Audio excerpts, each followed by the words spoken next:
ఆ ఫైట్ అట్లనే ఉంది, ఆ మర్డర్ అట్లనే ఉంది, ఆ మ్యూజిక్ కూడా అట్లనే ఉంది. So if you compare terms of music కానీ, లేకపోతే రీజన్ ఫర్ కిల్లింగ్ కానీ, the way that he skilled కానీ, ఏ యాంగిల్ లో కానీ అట్లీస్ట్ ఆన్ పార్ కూడా లేదు ఇండియన్ వన్ తో. సో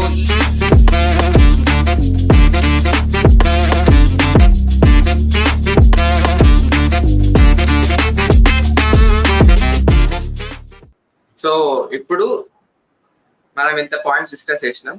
సో ఒక detailed scene by scene comparison చేద్దాం మనం ఇండియన్ వన్ లో, ఇండియన్ టూ లో. బోత్ సీన్స్ లో మన సేనాపతి క్యారెక్టర్ ఒక కరప్ట్ పర్సన్ ని చంపేస్తాడు. సేమ్ ఐడియా, ఏం చేయలేదు. ఓకే, పార్ట్ 1 ఎగ్జిక్యూషన్ చూడండి, దీని ఎగ్జిక్యూషన్ చూడండి. ఓకే, పార్ట్ 1 ఎగ్జిక్యూషన్ ని కాంటెక్స్ట్ ఇస్తా. సో ఈడేం జరుగుతుంది అంటే, ఈ ముసలమ్మ క్యారెక్టర్ ఎవరైతే ఉన్నారో ఇక్కడ మనకు, వాళ్ళ హస్బెండ్ ఒక చెప్పులు కుట్టేటాడు. అయితే సేనాపతి క్యారెక్టర్ కు తెలిసి ఆ బెల్ట్ ఉంటది, ఆ బక్కుల్లో కత్తి ఉంటది. సో ఒకరిని మర్డర్ చేసినప్పుడు ఆ బెల్ట్ తెగిపోతుంది, కొంచెం కట్ అవుతుంది. సో ఆ బెల్ట్ పట్టుకెళ్ళి ఆయన ఈ చెప్పులు కుట్టడానికి ఇస్తాడు సేనాపతి, కుట్టివ్వమని. అయితే అక్కడనే ఆ ఏరియాలో కొంచెం ఇట్లా రాయిట్స్ లా జరుగుతూ ఉంటాయి, గొడవలు జరుగుతూ ఉంటాయి అన్నట్టు. గవర్నమెంట్ ఎగనెస్ట్ గా యువత ఫైటింగ్ ఇలా జరుగుతూ ఉంటది. ఆ గొడవలలో వాళ్ళు ఇట్లా బుల్లెట్స్ యూజ్ చేస్తారు. యూజ్ చేస్తే గవర్నమెంట్ యూజ్ చేస్తే అక్కడ ఆయన పని ఆయన చేసుకుంటే చెప్పులు కొట్టేట ఆయన ఆ కాల్పులు చనిపోతాడు. అయితే ఆ గొడవలు జరుగుతున్నప్పుడు పోలీస్ ఫోర్స్ గన్స్ అవన్నీ యూజ్ చేస్తారు. అక్కడ ఆయన పని ఆయన చేసుకుంటున్న చెప్పులు కొట్టేట ఆయన మీదకి ఆయన 2-3 బుల్లెట్లు తాగి ఆయన చనిపోతాడు అన్నట్టు. ఆ గొడవల సంబంధం లేకపోయినా బేసిక్. అయితే గవర్నమెంట్ ఏమంటారు, గొడవలు చనిపోయిన వాళ్ళకి ఒక 10,000 రూపాయలు ఇట్లా కాంపన్సేషన్ ఇస్తా అని చెప్పి గవర్నమెంట్ అంటది. అంటే ఫ్యామిలీ వాళ్ళకి. ఈ ముస్లిం పోయి అచ్చా అయ్యా ఈ పైసలు ఇవ్వండి అని చెప్పి అందరికి ఇంత లక్ష లంచం ఇచ్చుకుంటే లాస్ట్ ఫైనల్ గా పెద్ద ఆఫీసర్ దగ్గర చేరుకుంటారు. చేరుకున్నాక అప్పుడు ఆయన నీకు 10,000 ఇవ్వాలంటే నువ్వు నాకు 1,000 రూపాయలు అంటాడు. ఆయన దగ్గర రూపాయి ఉండదు పాపం. ఓకే, ఈడికెళ్ళి ఏడుపు మొదలెట్టేస్తాడు శంకర్. అసలు ఇట్లా కడుపు ఎట్లా అయిపోతుంది. ఓకే, ఇప్పుడు సీన్ ప్లే చేస్తా.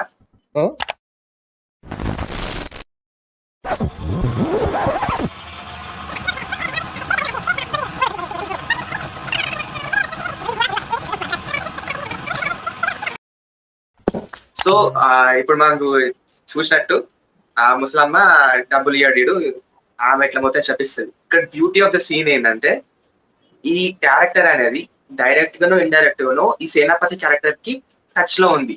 అంటే సంహౌ ఇండియన్ వన్ మొత్తంలో ఎవరిని చంపినా గానీ వాళ్ళకి డైరెక్ట్ గానో ఇండైరెక్ట్ గానో సేనాపతి క్యారెక్టర్ కనెక్షన్ ఉన్నది. That's not the case with Indian 2. నాకు అందుకే Indian one far more better emotional impactful అనిపించింది. బికాస్ ఆయన కళ్ళారా చూసిండు, కళ్ళారా తన కాంటాక్ట్ లో ఉన్న వాళ్ళే సఫర్ అయ్యడం ఫీల్ అవ్విండు, ఇవన్నీ జరిగింది. అండ్ ఇంకోటి ఏంటంటే ఆమె ఇట్లా తిట్టే సీన్ అనేది బ్యూటిఫుల్ గా సింగిల్ షాట్ లో మంచిగా న్యాచురల్ ఆడియన్స్ తో ఎంత రియలిస్టిక్ ఉంటుంది సెట్. అవన్నీ ఇండియన్ 2 లో ఆబ్వియస్లీ అవన్నీ లేదు, ఆ న్యాచురల్ సెట్టింగ్ ఉండదు, ఫస్ట్ థింగ్ అట్లాంటి సీనే ఉండదు. ఓకే, సో నాకు ఇట్లా ఆమె సింగిల్ షాట్ లో అంతగానం అట్లా ఏడుస్తూ అంతమంది న్యాచురల్ పెట్టడం, అది ఇంపాక్ట్ఫుల్ గట్టిగా తగిలింది. దాని తర్వాత మాస్ ఇట్లా వస్తాడు సేనాపతి, ఆయన బెల్ట్ ఆయన తీసుకుంటాడు. ఆయన వచ్చినా గానీ అంత కూల్ గా అంత స్టైలిష్ ఉన్నా గానీ ఏఆర్ రెహమాన్ గారు అసలు మ్యూజిక్ చేంజ్ అయ్యారు. ఆయన కంటిన్యూటీ మెయింటైన్ చేస్తారు. బికాస్ మనకు పెద్ద కూల్ అనిపించిన ఆయన్ని, but the emotion of the scene is not coolness, not massiness. అక్కడ తను ఎంత సఫర్ అవుతుంది, ఆయన ఆ సఫరింగ్ సేనాపతి క్యారెక్టర్ ని ఎంత ఇన్ఫ్లుయెన్స్ చేసిందని రెహమాన్ సార్ ఆయన మ్యూజిక్ ని కంటిన్యూ చేసిండు. ఓకే, దాని తర్వాత ఇప్పుడు ఏమవుతుంది చూడు. ఆబ్వియస్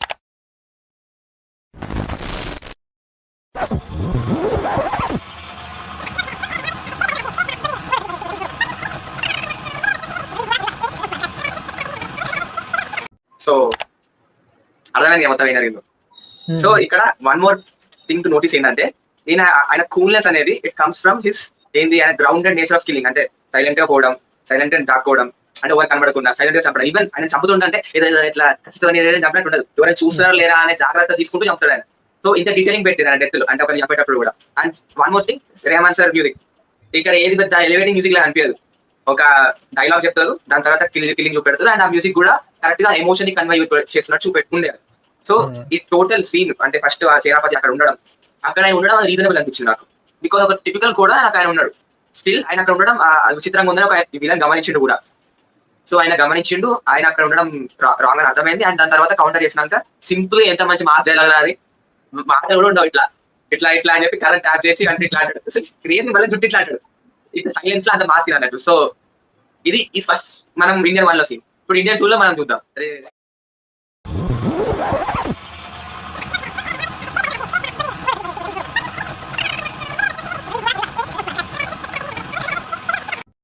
సో మనం ఈ ఫైట్ చూసినాం. ఈ మార్స్ కెళ్ళి ఏందో ఆయన ఫ్యాంటసీలో ఏందో భూమి భూమి కొనడు కూడా అంటాడు.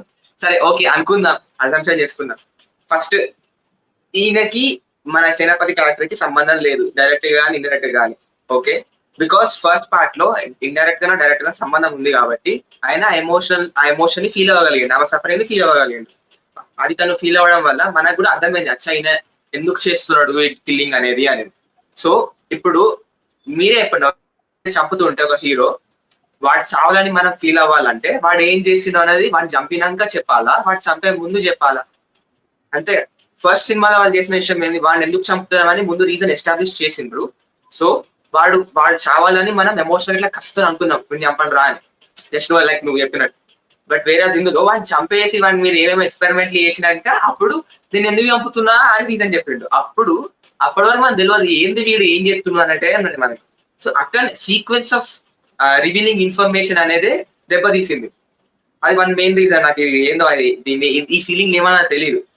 అంటే రెండోది నీకు మూవీని ఉన్న మూవీ సీన్ ని మొత్తం అంటే నీ గుల మొత్తం తీర్చేసుకున్న తర్వాత, అంటే నువ్వు ఎంత మంచిగా తీయాలో తీసేసిన తర్వాత అప్పుడు జస్టిఫై చేస్తాడు ఈ సీన్ ని. ఎగ్జాక్ట్లీ కాదు నేను ఏదో ఉంది కారణం అని చెప్పి తర్వాత చెప్తాడు. ఇది రీసెంట్ ట్రెండ్ అన్నమాట మూవీస్. ఇది థ్రిల్లర్ సినిమా కాదు కదా, ఒక ఏదో emotional over the top drama. ఇది దానికి మనం ముందే చెప్తేనే బెటర్ అని నా ఉద్దేశం. నువ్వు అన్నట్టు అదే పెద్ద ట్విస్ట్ రివీల్ చేసినట్టు ఏ పెద్ద ట్విస్ట్ కాదు, అదో మెయిన్ పాయింట్. రెండోది ఇలా నాన్ లీనర్ పోయింది. మళ్ళా ఒకేసారి 2-3 కేసులు రివీల్ అవుతా ఉంటే మధ్యలో పెట్టి కిల్లింగ్ చూపెట్టడం ఏందిరా బాబు. ఫస్ట్ నాకు ఈ కిల్లింగ్ చూడడం నచ్చలే, దీనికన్నా సిద్ధార్థ వాళ్ళ గ్యాంగ్ బార్కింగ్ డాగ్స్ చూడడం బెటర్ అనిపించింది. దాని మధ్యలో వీడు బిర్యానీలో ఇలాంటిలాగా వీడు మధ్య వస్తా ఉన్నాడు, ఏందో వచ్చిండు. ఓకే, బట్ వేరే ఫస్ట్ ఆమె డబ్బులు ఇచ్చే నుంచి ఆమె వాడిని తిట్టే వరకు మంచి సింగిల్ షాట్ లా పెద్ద మోనోలాగ్ కూడా ఉంటది, ఇంపాక్ట్ఫుల్ ఉంటది. దానికి మన సేనాపతి క్యారెక్టర్స్ ఒక ఆయన రియాక్షన్ చూపెడతారు, దాని తర్వాత ఆయన డెత్ చూపెడతారు, డెత్ తర్వాత ఆయన వెళ్ళిపోతాడు. ఇంత వితౌట్ ఎనీ డిస్టర్బెన్సెస్ క్లియర్ గా చూపెట్టింది.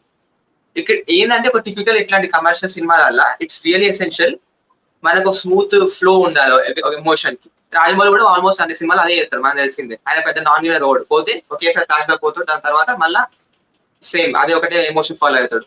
ఈయన ఆల్రెడీ పార్ట్ 1 చేసిండు ఆ విషయం. బట్ వేరే ఇక్కడ constant jumping from Senapathi to barking dogs ఇటు అటు పోయేసరికి ఆ ఎమోషనల్ కనెక్షన్ ఉన్నది పోయింది. అండ్ ఆల్సో కిల్లింగ్ కూడా నేను అన్నట్టు అందులో ఆయన భయపడతాడు, భయం సాక్షి కదా, బట్ హీస్ కాషియస్.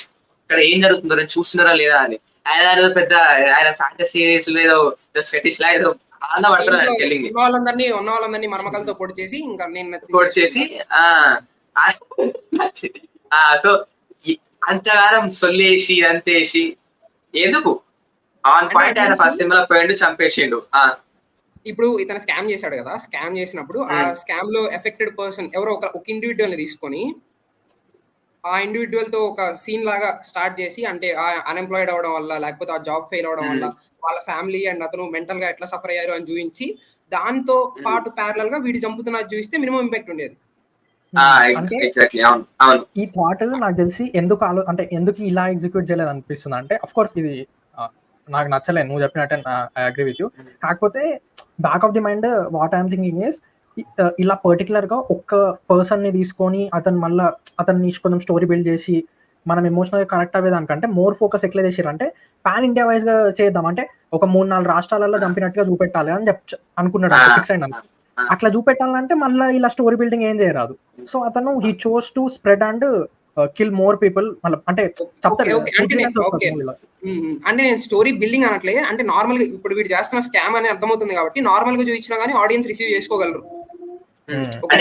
నువ్వు అన్నట్టు యాక్చువల్లీ ఇండియన్ 1 లో అవుతుంది. ఆయన మల్టిపుల్ క్యారెక్టర్స్ ని ఆయన వాళ్ళ సఫరింగ్ చూపెట్టినాకనే సేనాపతి ఆయన జస్టిస్ ఎట్లా తీసుకొస్తా చూపెడతాడు.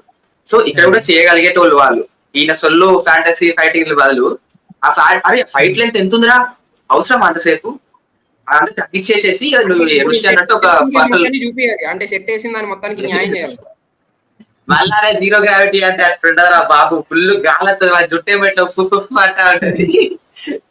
సో మళ్ళీ ఇంకోటి ఏంది music same AR Rahman music అక్కడ ఎట్లున్నది ఇక్కడ ఎట్లున్నది గమనించండి. ఇక్కడ ఎలివేటింగ్ ట్రై చేసిండు, మీకు అనిపించిందో లేదో కానీ లాస్ట్ కి ఇట్లా ఎంగి కుక్క అనేది పెద్ద మాస్ సీన్ లాగా ట్రై చేసిండు. బట్ నాకు అక్కడ ఎమోషన్ కరెక్ట్ అనిపించలేదు. ఎందుకంటే ఇండియన్ వల్ల దానికన్నా ఫార్ మోర్ బెటర్ వర్జన్ చూసినాం మనం. ఎందుకంటే ఆయన చంపేటప్పుడు ఏ కైండ్ ఆఫ్ టోన్ మెసేజ్ ని ఆ మ్యూజిక్ కమ్యూనికేట్ చేస్తుందో మనకు అర్థమైంది. ఈడ ఏదో చీప్ కిల్ అంటే చీప్ థ్రిల్స్ కోసం ఆ ఫైట్ అట్లనే ఉంది, ఆ మర్డర్ అట్లనే ఉంది, ఆ మ్యూజిక్ కూడా అట్లనే ఉంది. So if you compare terms of music కానీ లేకపోతే రీజన్ ఫర్ కిల్లింగ్ కానీ the way that he's killed కానీ ఏ యాంగిల్లో కానీ అట్లీస్ట్ ఆన్ పార్ కూడా లేదు ఇండియన్ వన్ తో. సో ఈ scene by scene comparison main conclusion అయితే అదే. Anything else would you like to add?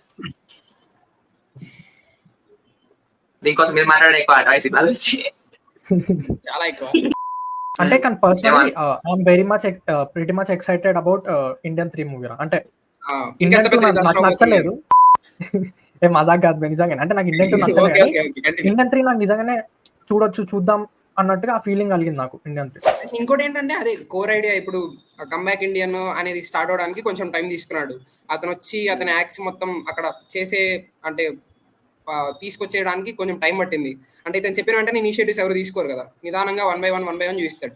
కానీ సిద్ధార్థ్ ఇట్లా గో బ్యాక్ ఇండియన్ అని టైప్ చేసిన వెంటనే ఇతను యూనిసైకిల్ వేసుకుని వెళ్ళే గ్యాప్ లోనే అది ఇండియా మొత్తం స్ప్రెడ్ అయిపోవడం, విత్ ఇన్ 30 minutes లోనే మొత్తం అంతా అంటే ఏంటి స్క్రీన్ టైమ్ లో నేను చెప్తుంది, మూవీలో స్క్రీన్ టైమ్ లో ఇతను యూనిసైకిల్ వేసుకొని రోడ్డు మీదకి వచ్చే గ్యాప్ లో అందరూ గో బ్యాక్ ఇండియన్ అంటారు.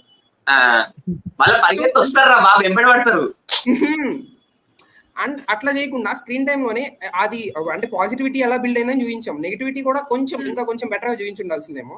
అండ్ యాజ్ ఇందాక మీరు చెప్పినట్టు ఏవైతే మంచి సీన్స్ అన్ని ఉన్నాయో అన్ని ఫస్ట్ హాఫ్ లో పెట్టేసి ఆ ఇండియన్ 3 పార్ట్ ని సెకండ్ హాఫ్ లో పెట్టేసి ఉంటే బాగుండేది.